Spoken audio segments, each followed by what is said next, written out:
Yeah. companies. Well, I think there might be a few places where AI won't be for a while. And that's actually, there's a few key areas that if you're looking for a career and you don't want to work with AI, or you're not passionate about it, or you're not interested in that, anything with sharp objects around people's faces, I think is a great business to be human only for the time being, right? So you think about dentists, a dentist office, like an AI could schedule your appointment. Yeah. An AI could help the dentist look at your x-rays and notice any cavities, but a robot and an AI is not going to drill in your mouth, right? Like, because if one mistake happens, that's too big of a liability to bear the But do burden you of. see a possibility in the future? Maybe 20 years when we get 20, into the 20. is yeah, beyond that for sure. But even then, there's a power outage.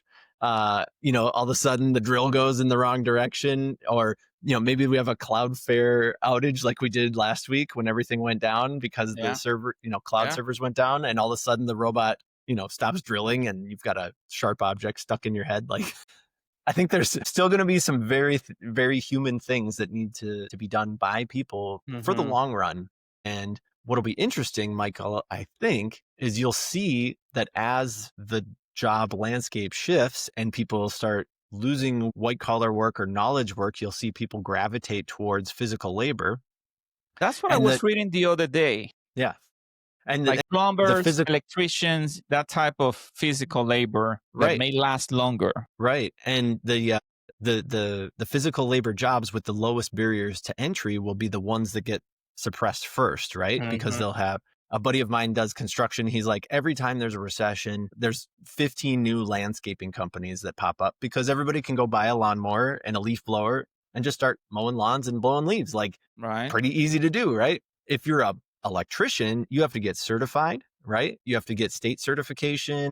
There's a whole License. bunch of licensing that you have to do. High barrier to entry. Maybe that's a better play for people who are just starting their career and don't want to, deal with this whole AI replacement thing. Maybe look at where are the highest barriers to entry. Now that's like in the trades. There's also high barriers to entry in government. When you think about, if you want to become a judge, there's probably not going to be AI lawyers and AI judges anytime soon. Not because they couldn't do it, but because the the government won't allow it to happen, right? They'll say that that's not uh that's too dangerous, right?